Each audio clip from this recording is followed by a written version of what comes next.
Welcome to our personal empowerment audio program, Finding Yourself in Paradise.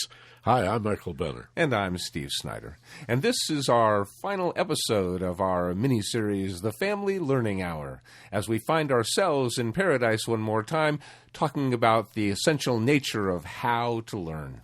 We've talked about the concept of focused passion and reading and study and memory and test-taking skills. We've talked about bringing that interest, bringing that attitude to the learning process.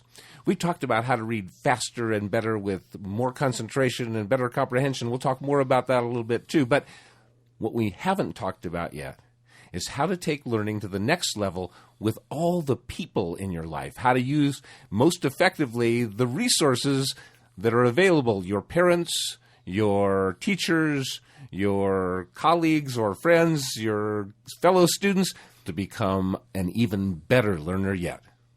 There's really a lot to this because it speaks to the whole reason that we learn. For example, the idea that everybody benefits from each individual attaining a high level of education and continuing to see learning as a lifestyle. That makes society better.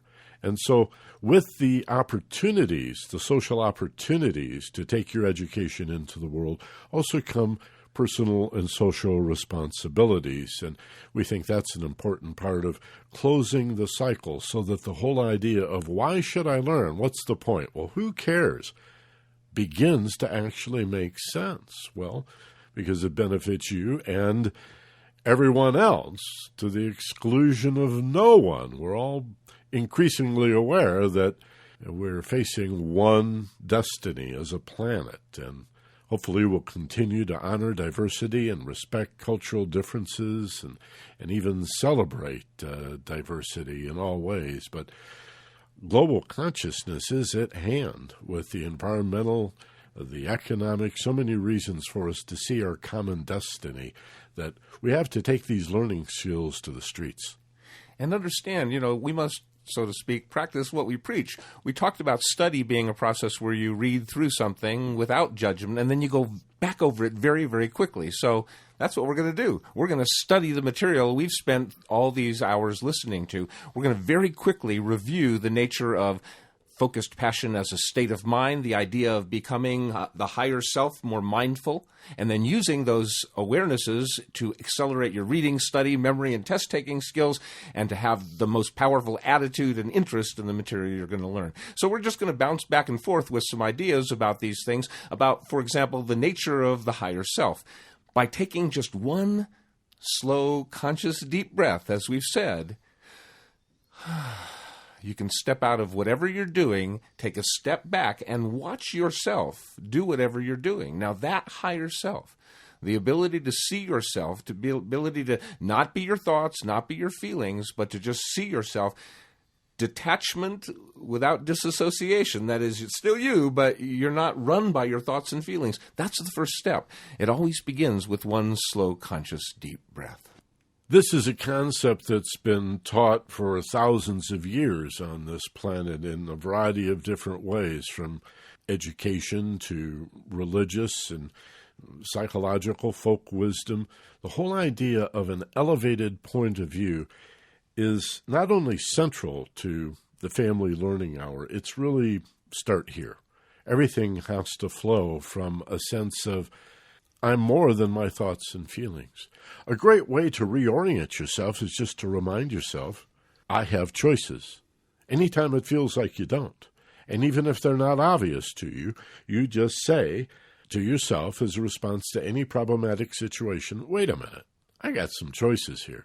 Number two, there are always more choices than are immediately apparent, which means contemplate for a while, ponder on this, and walk around the problem, look at it from different points of views and perspectives. And the whole idea of remembering that you can't always control what's done to you, but you do have control. And the point of management is in how I look at it and how I respond.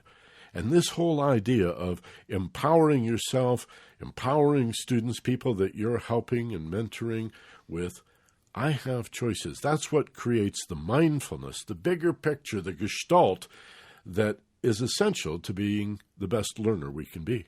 And of course, we even have an entire podcast on problem solving and one on the higher self. So more information on all of these subjects is available just by looking at the list of all the topics that are already done.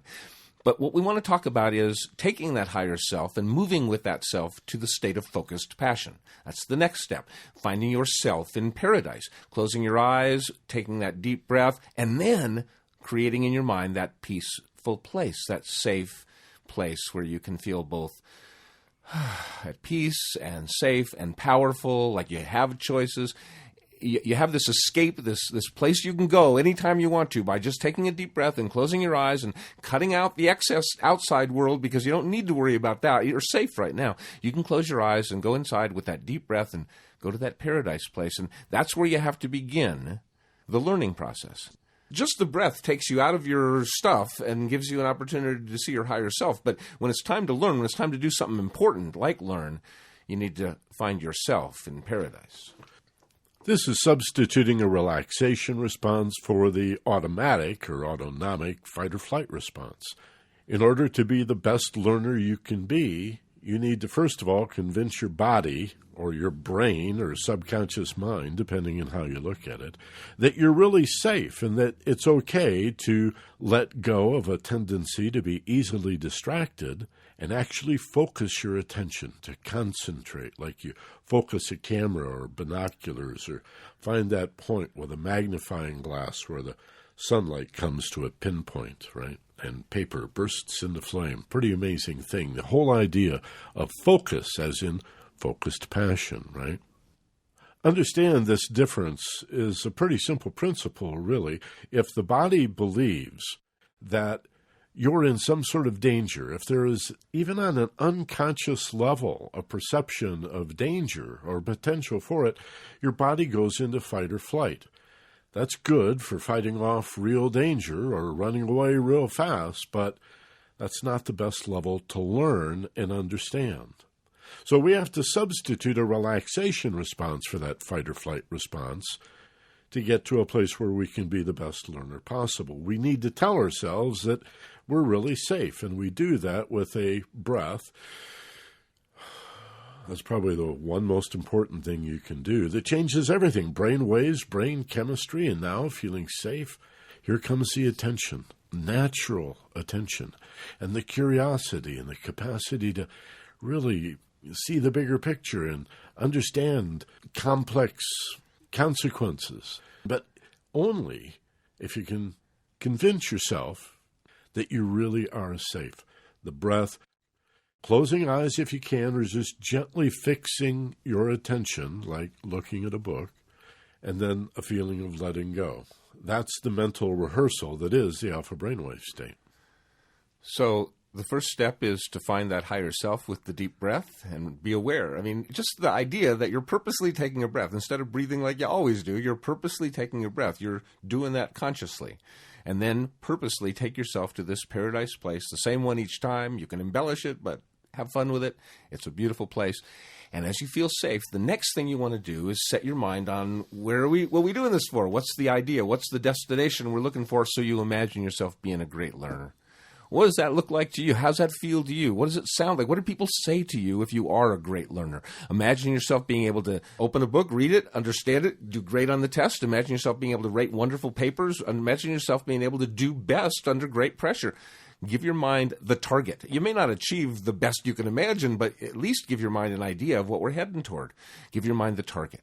And so now we understand that that's what we're heading toward. And in order to do that, there's 4 things we have to do great. One of them is to read with great attention and great fascination and listen in that same way, to take in information in that way. And then we have to process that information. We have to understand it and use it. And then we have to be able to remember it again on the test. And then we have to have a way of using that information in our lives. So those are the processes we're going through. And quickly, the most important things to remember about reading are very simple. You close your eyes, you take a deep breath, you go to that safe place, and you create that imaginary book, and you love the book, and you do the trifocus, left, center, right, close the book, love the book, and wake up. Just do that over and over again. And after enough practice, it may have already happened for you. It just starts to happen in a real book. Now, something you can do to really speed up your eye movement is whenever you feel like it, every day, once or twice, take a real book, open your eyes with a real book, turn the book upside down so you couldn't really read it, and move your eyes as fast as you can across that page. Left, right, as fast as you, just sort of like a speed drill, like a wind sprint for the eyes to get the eyes powerful. So when you finally go read a real book, your eyes feel like they're moving so slow, they want to speed up. Let me say, if you don't think that matters, check it out. Steve, I think of like a grease track. My eyeballs just go zoom, zoom, zoom, zoom. After learning, 1, 2, 3, left, center, right. Now I'm going zoom, zoom, zoom, and it's upside down, so there's no temptation to. I think it's just such a great exercise. And then turn the book right side up and time yourself again on a different page, and you'll be amazed. It's exercise. It's just warming up the old brain, isn't it? Yeah. The most important thing we want to get the eyes to do is shift from one word at a time to a third of a line at a time. That's the most important thing. How fast that happens is less important, but the key is to get it to happen. Once it happens, by making it happen faster and faster, then we go and read faster and faster. And eventually the trifocus, left, center, right, turns into left, center, right, and becomes almost like a flow focus, It's pretty amazing what can happen. But the most important thing is to break the old habit, because this new habit of trifocus reading has included in it that whenever you read in the trifocus, your concentration is total and complete, and when your concentration is less than total and complete, your eyes stop. That's so important because it means whatever your attention span is, you're reading full speed ahead during your attention span, and as soon as it ends, whatever that is, a minute or 20 minutes, your eyes stop, and then you're done, and then it's time to go to alpha and just relax for a moment and let it all sink in. And then the 6-part study skills plan. Then you go back and you get interested in the material, that you're about to read. But the most important thing to understand about reading in this step is to do that trifocused and to try out that speed drill. And remember, when you actually do read, hold the book up instead of down so your posture's good and your breathing's good. Reading is such a wonderful, wonderful skill. Imagine yourself being a great reader. Imagine yourself being a great learner and pretend, again, one of the breakthroughs in accelerated learning in the last 40 years or so, and sports psychology as well, is this idea that you don't have to wait for a performance or a test to decide how you feel about this material. In fact, you do better when you practice feeling like a winner, feeling like someone who's really interested. We've called it earlier in this series fake it till you make it, or pretend in order to tend to do anything. That's the whole idea of mental rehearsal. Well, in addition to all these wonderful skills that we're reminding you about, remember to do mental rehearsal just for an overall attitude of, I love to learn. This is so much fun. And, well, no, I don't learn like you. I learn like me. And I have different interests and different talents, and this is stuff I really care about. And this stuff I really am not naturally interested in, but it seems important, and I got to learn it. Or if I'm at work, it's certainly I have to write a report on this stuff. Don't like it, then you bring your will to be interested. You pretend you're interested, and lo and behold, you become interested. Life really is what you make it, and mental rehearsal is extraordinarily powerful when it comes to all forms of accelerated learning. So be sure to use it, even for the original idea of this higher self being somebody who loves to learn. Just soak up new information. Remember the feeling, wow, and the wonder of being a child. I think keeping enchantment and wonderment alive is, wonderful. If we wonder, then maybe our learning experiences can be wonderful. Absolutely. And, reading is reading and study is study. And that's one of the things we've been saying. They can both be wonderful. You just don't have to do them both at the same time. That's what makes them not wonderful, is you lose the joy of reading if you're trying to figure out all that you need to do with that information. And you lose the magic opportunity to study something if you're trying to read it and comprehend it at the same time. So separate the two. Once you've read, now it's time to study. And you remember the 6-part study plan. So you close your eyes, you go to that safe place, and you get into that focused passion state, and then you open the book and you look at each page and you just take a quick picture of the page and you get yourself thinking about what subject it is, and then you close your eyes and you go back to alpha and you get interested, you get really excited about what this is. Or remember, if you don't feel the interest, fake it till you make it, pretend you do. Imagine some wonderful thing is going to happen by learning this. if only that it's going to make your brain smarter. Learning anything makes your brain smarter. So imagine some great outcome you'll get, and then read. Read for your attention. Understand, you may have a short attention span or a medium attention span or a long attention span, but it doesn't matter. What matters is that you learn great for a short time or a medium time or a long time, because regardless of the duration of your attention span, a really fast recovery rate awaits you. 10 seconds now that you know how to quickly get into this alpha state.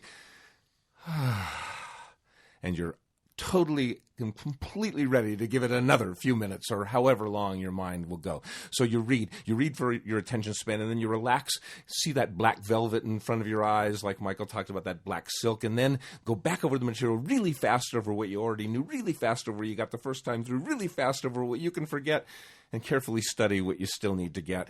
You know how that works. Just go fast over it, and when you find you can go through the whole thing without even having to pause at all, you know it. You know it. And the danger's gone. The danger is gone. There is no danger. You have that information in your brain. It is in there. There's only one way you could possibly now forget it, and that is if you stress out. So know that you know it. Know that you know everything you need to know. You understand everything you're capable of understanding. Understand, too, that it's not possible for everybody to get an A on every single test, or else the tests are too easy. We're supposed to make the tests kind of hard, so some people couldn't get an A no matter how good a job they did. Some people can get an A on every test. There are those people that can do that. Most people, no matter how much they study, it's impossible to get an A on every single test in every single subject. But that's not the point. You're not in danger by not getting an A on every single test. You're only in danger if you don't do your best. But if you know you're going to do your best, there is no danger. No one can tell you you're bad or wrong. No one can criticize you in your heart if you know you did your best. And if you learn this and you rehearse remembering it, and then it comes time for the test and you start to get nervous, you take that breath and you're safe. If you're safe, your mind will remember. If the only thing most people are scared of the test is failure of the test, and that's what causes them to fail the test. It's so ironic. Feel safe. You do your best, and you are absolutely safe. I think it's actually a very profound concept that if you care, and if, as Steve said, you really apply yourself and do your best, then how could you fail at being you see? If you also recognize that we all have multiple intelligences and multiple talents, and everybody's smart at some things and maybe not quite as gifted in other areas, and maybe you know yours and are performing well now, and maybe you don't, and you think your grades could be better, maybe you just haven't found what you love to do. What if you could know? What if there was a way of assuming right out of the gate that by following what you're interested in, you could be really, really good at learning? And then as long as you cared, and long as you tried, and even if you weren't interested in something, you, as we've instructed you, pretended that you are interested and make an effort, you cannot fail. I think that's profound, because that's you. Do your best, care, and you cannot fail at learning about you. You see, what you learn and what you're interested in, what you learn quickly and learn well and do best at, isn't that a reflection of you?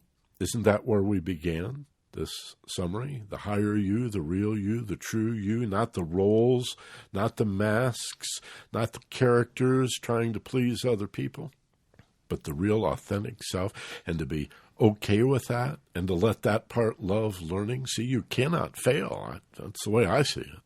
So here you are.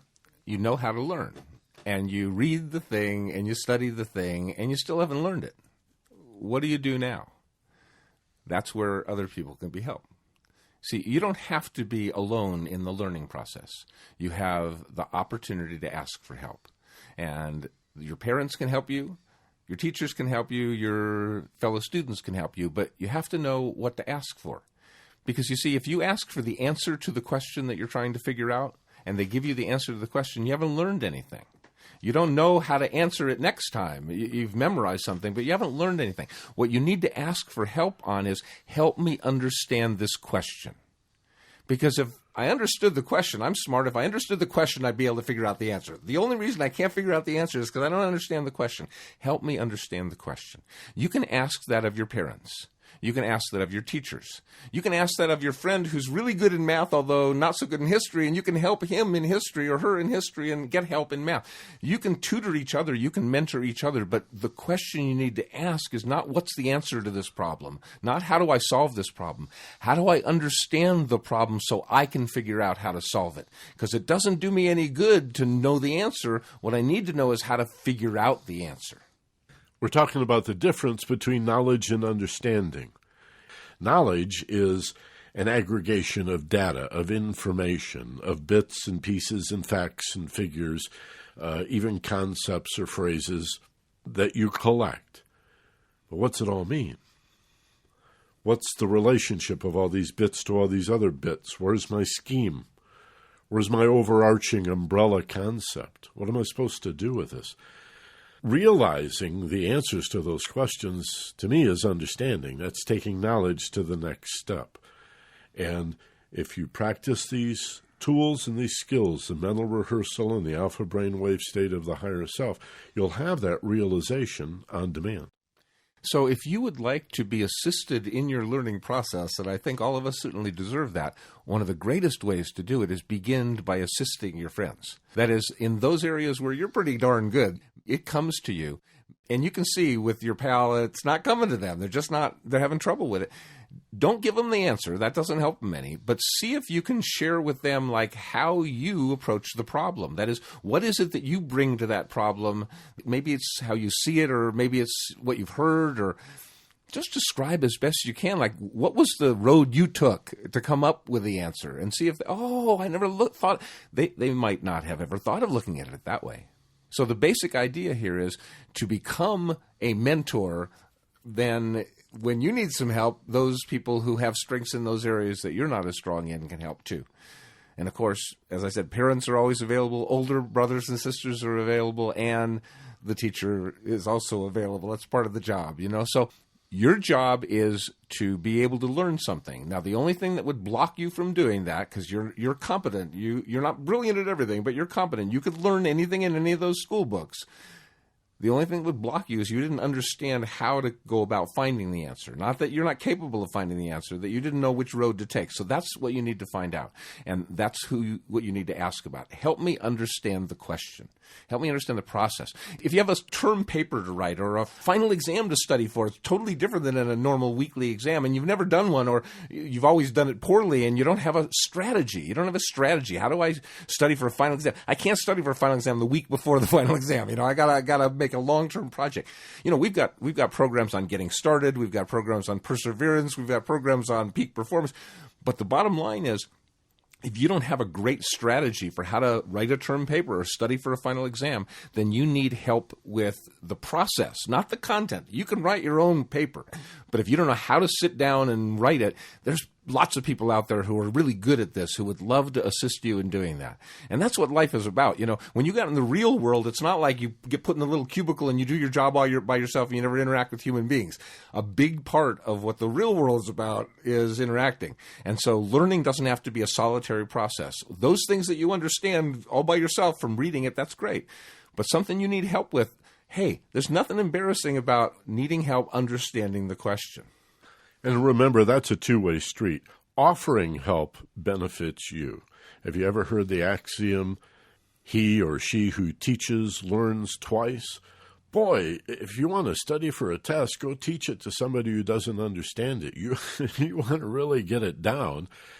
Put yourself in a situation where you have to teach it to somebody else. And the efforts that you go through to organize it, the exercises that you put your brain through, so to speak, to find new ways to explain this, it really strengthens and solidifies your understanding in a remarkable way. And of course, this other person benefits.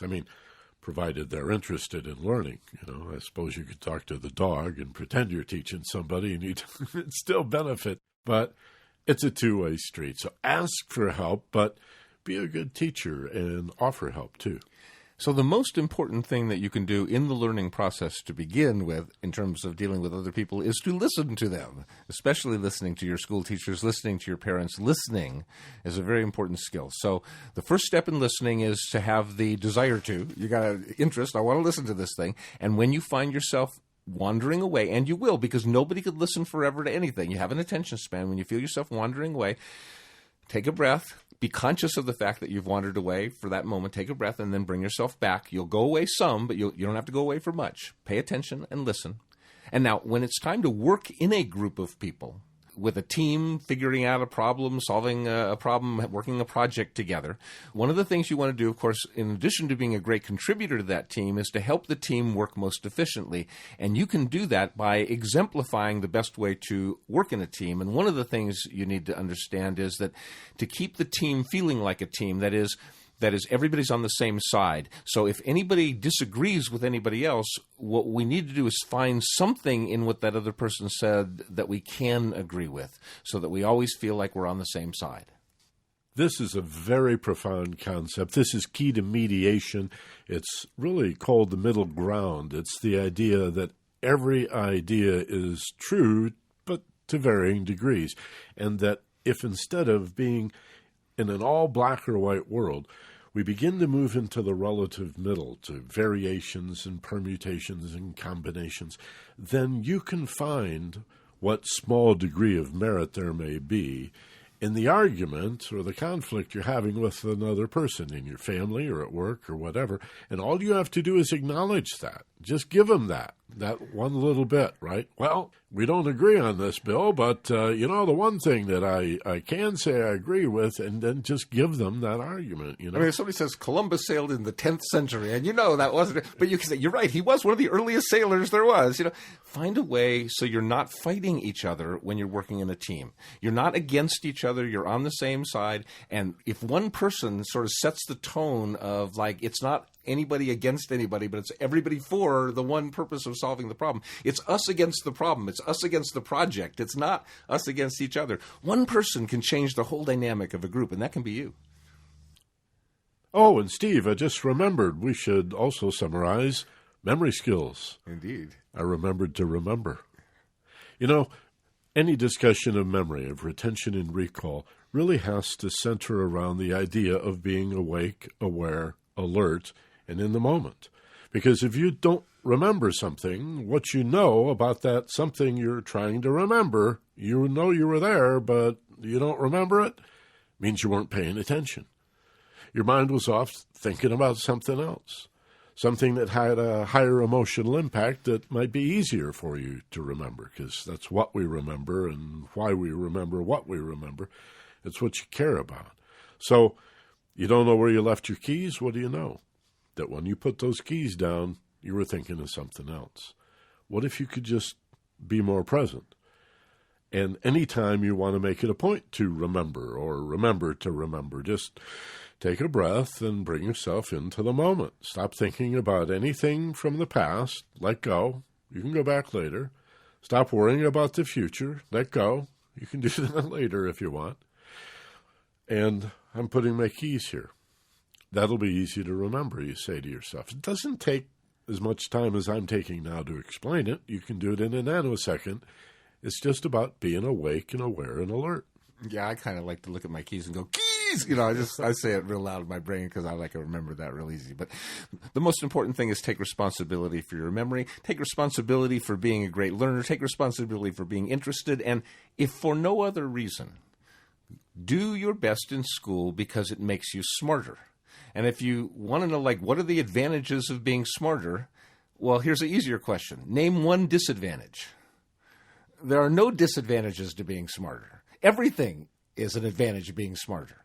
So if school is the best shot we can do at helping you be smarter during the course of the day, it may not be that those subjects matter to you, and they don't in many cases. I understand. They didn't matter to me in many cases, but that doesn't mean that learning them, exercising my mind, lifting weights doesn't make me smarter. I'm learning things, I'm getting smarter, and the advantages of that, regardless of whether the information is important or not, are just so huge that name one disadvantage. That's the most important thing to consider.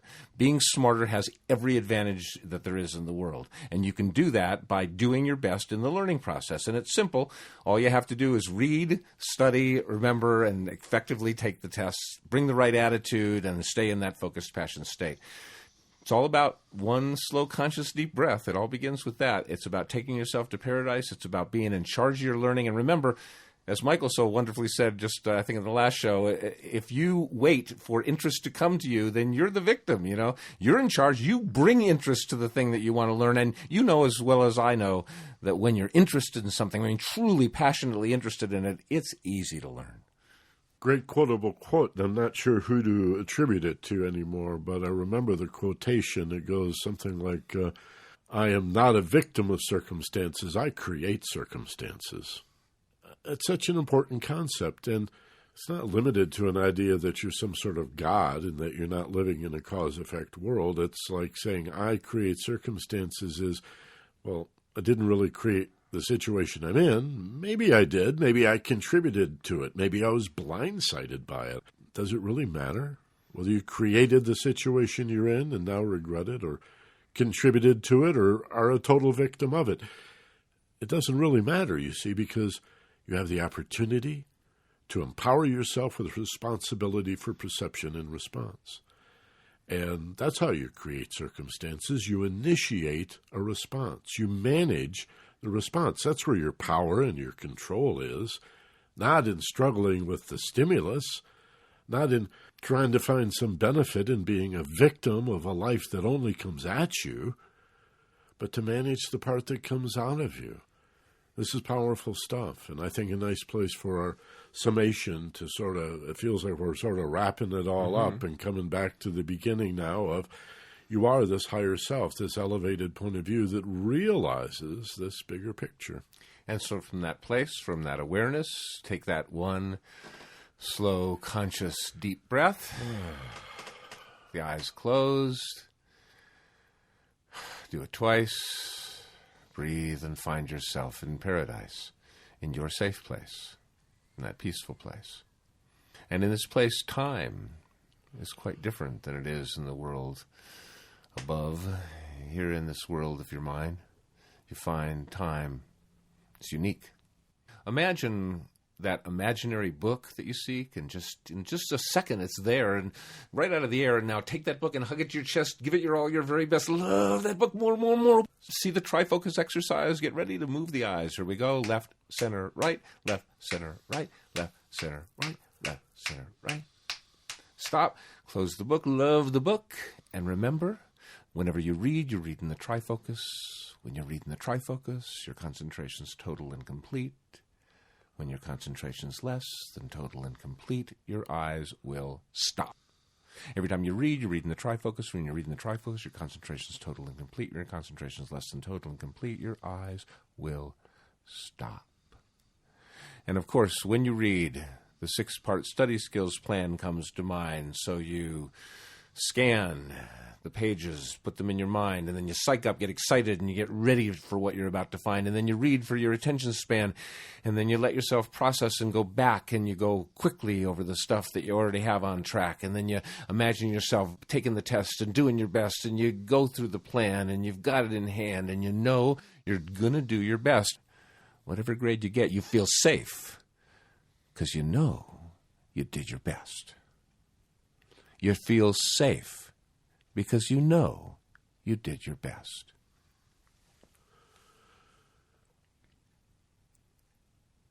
It's possible no one has ever told you this, but I'd like you to consider now, in this wonderful place of feeling safe, that the questions that you missed on the test and the concepts that you don't quite understand well just yet merit further interest and further study. It's not a matter of, I got these wrong, I missed these, I didn't get that, and then you let it go and move on. You love to learn, remember? Now you're really intrigued and even more fascinated. There's no such thing as I cannot understand this. It's just I haven't yet. Right? And so you look at, in a formal test or any situation in life, any kind of pattern, any mistake, any regret or resentment, let go of the tendency to just beat yourself up and feel bad or inadequate, and instead breathe into it. Well, I really want to know more then. That's just beckoning me to face what I don't know and move directly at my confusion, even if it feels a little bit risky. Because, and here you lead with this, I love to learn. So what does that look like, and how does that feel? I love to learn. Make that real. Everyone loves to learn, and you get to choose the things you want to learn the most, and you get to use your mind to learn everything else too. Exercise your mind and make it grow. The more you learn, the more you know. The more you know, the more wise you can be, and the more powerful and successful, the more wonderful reality. So it's always great to learn things. Imagine that it's true, and imagine you're capable of learning anything. And if something comes through that you just don't understand, you tried, you did your best, you just don't get it, well, then you get to ask before the test. You get to ask your parents or your teacher. You get to ask for help. You get to say, help me understand this question, because I know inside me that I can find the answer if I knew the right path to pursue. I just didn't understand the question. Help me. And when you can, help other people understand the questions too in the areas where you have command. Give and receive, learn together. And if you find that you seem like you're arguing, then you don't need to be right. Just take a moment and find something right about what the other person said too. Be on their side and diffuse the tension too. It's easy. If you take responsibility and be the one to choose to not escalate, but instead take this technique and use it to de-escalate, to calm things down, to find a way where everybody can be right. So you don't need to have an argument. You don't need to have a fight. Ask your parents for help. Ask your teachers for help. Ask your brothers and sisters too. You don't have to do this all by yourself. You can do most of it, it's true, but there are some things that you don't understand, and that's okay. You get to ask for help too. Everybody does. Not just you. So offer help, ask for help, work with others, play nice, and help each other, because you find yourself in paradise. You'll find that self wants to help yourself, and it wants to help others too. That's the self that's for everybody. That's not just for you. So imagine yourself being a great learner and make that dream come true. I want you to imagine in the not-so-distant future, and you're having an important conversation, a discussion of significance with someone at work or at school, with somebody you're romantically interested in, or somebody you're doing business with, or it doesn't really matter, just an important conversation in the not-too-distant future. And right now you're imagining having this conversation easily and gracefully. There's a quality of confidence that you really like about it. It's almost like this person is a friend of yours, and so you're just sort of easy in your own skin. And you find yourself pulling on some information that you just recently learned as a result of using the tools and the skill sets from the Family Learning Hour. You imagine yourself realizing that the information is being remembered and applied as naturally and normally as walking down the street, because you love to learn and because you began to practice these skills, because you cared, because you took the time, which is actually less time learning in the long run, but because you took the time to consciously decide, I'm a great learner and I love to learn. And I have choices. And I am unique and I cannot fail at being the best kind of learner that I can be, because that's who I am. How could I fail at being who I am? And you have that whole sense as you share this information and you see the benefit play out right now. Taste that accomplishment, that victory, that success. And understand that that's how success, abundance, and prosperity, and fulfillment unfolds. It's less an attainment and a bringing forth of what you already have and who you already are, that you begin with, that knowledge that it's all in here, and it longs to come out. Let it out. Let it out. So it all starts with finding that higher self. And you'll know which self is the higher self, because again, if the voice inside has any fear, be absolutely clear that's not the voice you want to hear. The voice of higher self comes through with a feeling of passion and love, and it knows that it's true. So again, the higher self is only afraid of real danger, and if there's real danger, it knows your fight or flight will take over. So it's not afraid of anything. It doesn't live in the past or the future where there is danger. It lives only now where it's safe, always safe. So find that higher self by knowing that the voice is that voice that is free of fear and full of confidence and full of happiness and full of love and full of safety. That's the higher self. And from that place, take a deep breath, reorient yourself to the room, another deep breath, and bring yourself back to wide awake. Well, I have sort of mixed feelings here.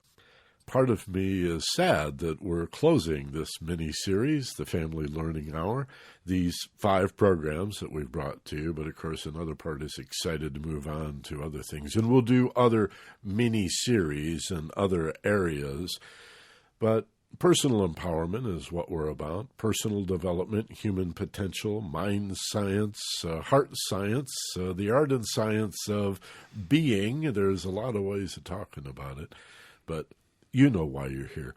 We want to be sure you share one with a friend and let folks know there's a wonderful gadget right here on the Focus Passion website that you can use to choose any one or more of these programs to send to a friend.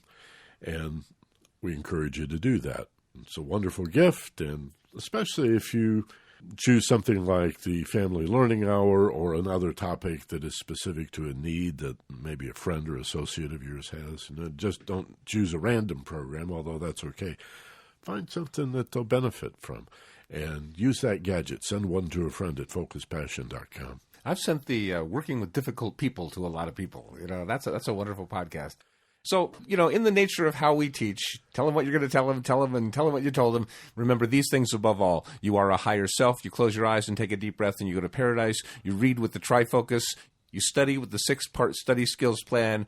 You scan, and then you psych up, and then you read, and then you process, and then you rehearse and remember. You use the techniques, and you bring your attitude. You bring your interest to the material. And most important of all, you learn because it makes you smarter, and there are only advantages to being smarter. As always, be gentle, love life, and take care of each other. For Steve Snyder, this is Michael Benner. Benner. Benner. Benner. Benner. Benner. Benner. Benner. Benner.